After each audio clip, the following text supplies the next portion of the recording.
Good afternoon, everybody. Welcome to the Liberty Call. Today is Wednesday, Hump Day, February 1st, 2023. Hope everybody's having a fantastical day out there in the interwebs. Markets took a huge turnaround today.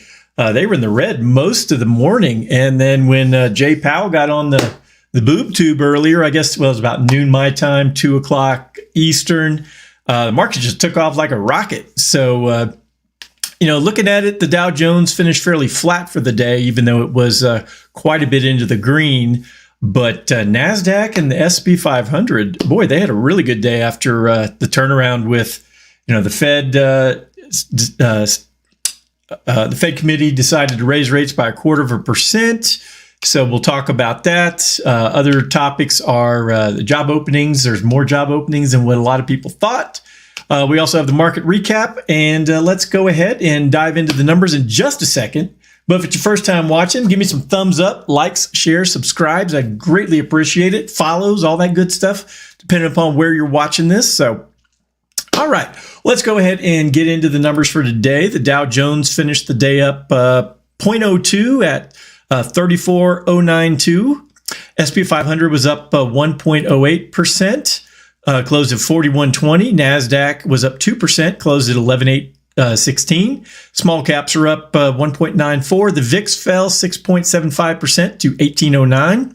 Canada was down 0.08. Brazil down 1.1. Mexico up 0.9% for the day.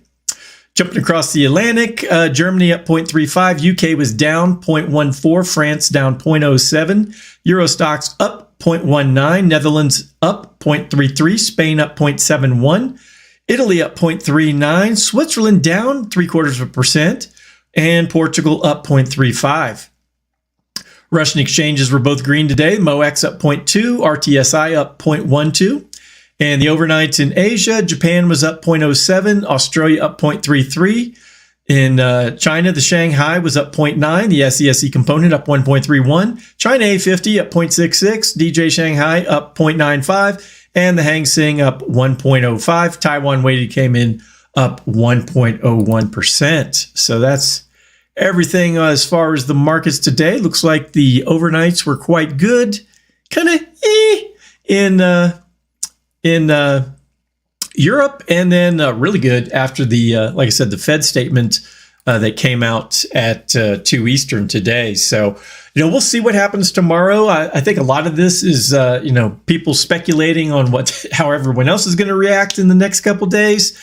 So there probably are a lot of algo trades that are probably getting triggered by the ups and down swings. So we'll see what happens through the rest of the week and going into next week, and see if we can break the downtrend that we've been in, or if we're going to continue that for a little while. So those of you who watch this on a regular basis know my opinion on that.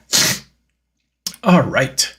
Well, let's go ahead and dive into today's market recap. Stocks rise, dollar falls after Fed hikes as expected. All right, let me get my summary here.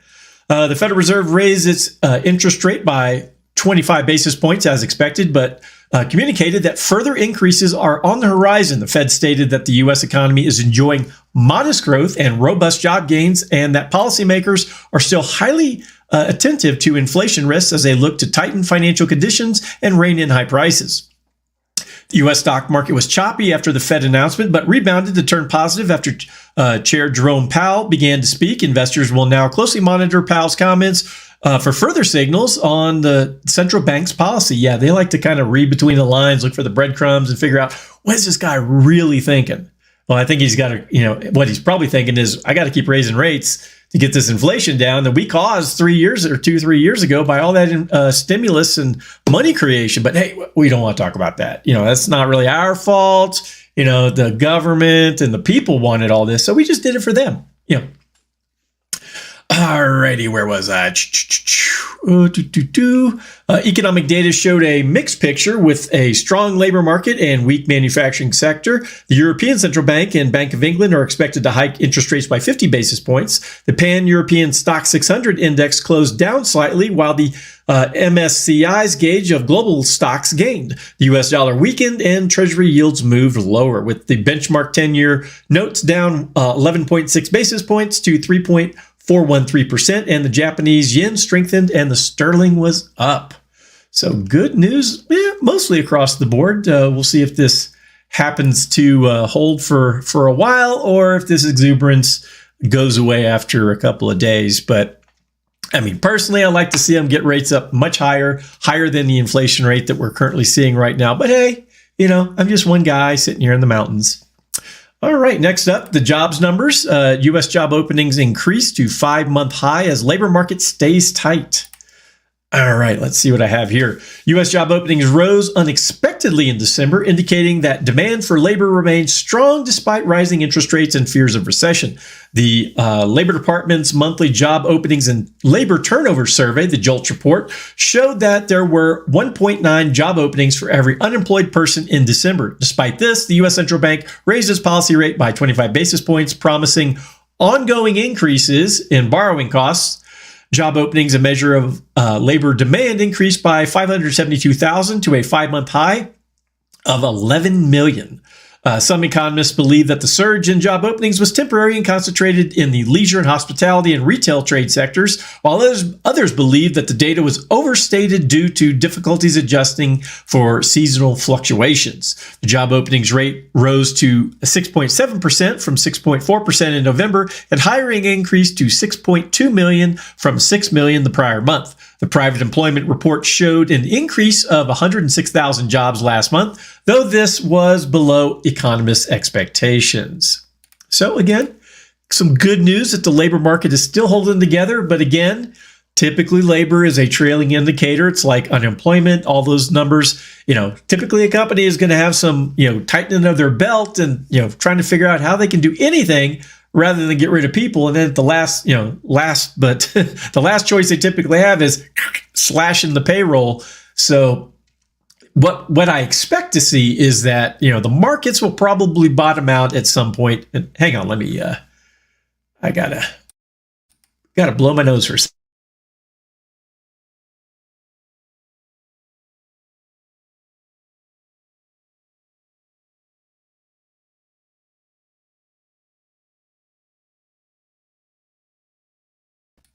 All right, I'm back. So like I was saying, my expectation is that, the labor market or the stock markets and the economy will bottom out at some point. Then at, probably 3 to 6 months after that, we'll probably see a bottoming of a high point of unemployment and, labor cuts and everything like that. So probably the jobs numbers will probably start to look much better about this time next year, assuming everything kind of holds to schedule that of my assumptions. But anyways, all right. Last up is just a quick synopsis of what the Fed of Jerome Powell's statements and what was going on there. God, my allergies are killing me today. The Federal Reserve increased the interest rate by 0.25% on Wednesday and signaled a need to maintain a restrictive monetary policy to fight inflation. Let's get Mike Tyson in here to, beat up Glass Joe a few times. The Federal Open Market Committee raised its benchmark rate to 4.5 to 4.75, marking the second quarter basis point increase after the slowdown of 50 basis points in December.